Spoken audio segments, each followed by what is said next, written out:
In this video, I'm gonna give you two really good tips or tips that I use with my athletes that have helped them, transform the acceleration. Now, acceleration happens between 30 yards, all right, where most team sports are played.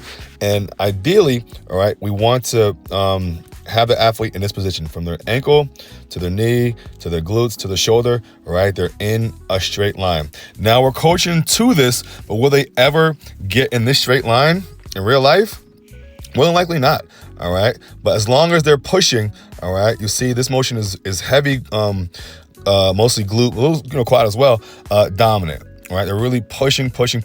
So ideally, you wanna have the athletes push as hard as they can from the glutes, all right? Push hard as they can from the glutes. Again, will we ever be in that position where we are, a total straight line?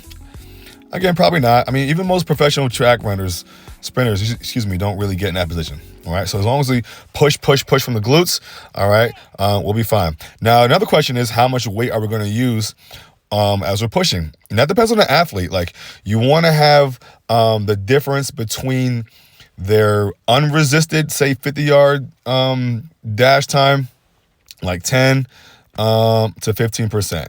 Right? So because I'm terrible at math, I know if their athlete runs a 40-yard dash, let's say, or 50-yard dash in 5 seconds, which is crazy, 10% of that obviously is 0.5. So if it's slower than, like, let's say, 0.5 or, slower than 0.5 or even, 6 seconds, it's probably a little bit too slow. All right, so just keep that in mind. If you don't have a time or whatever, you're terrible at math like me, just look at them and just, tell, like, oh my gosh, like, their running form is inhibited.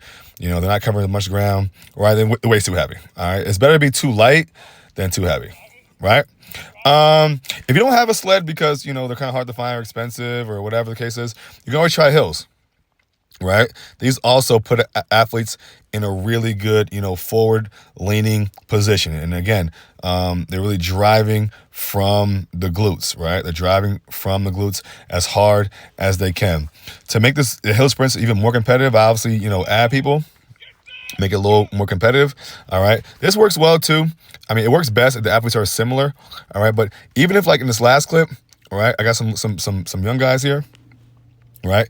Like, put them further up on the hill, all right? And then make these people, these veterans a little bit, work a little bit harder to catch them. So it's fun, it's more competitive, that kind of thing. So, again, that forward lean is so critical and is there even in, hill sprints, right? I've also used the pull sled, I forget what it's called, the pull sled, all right? But this one is a little bit not as effective. If you have it, use it. But just make sure the athlete is bringing their hips, wow, that's awful, bringing their hips with them, because like when you're pulling it has a tendency to like pull your waist back, all right? So give these a shot and, let me know if you need any help.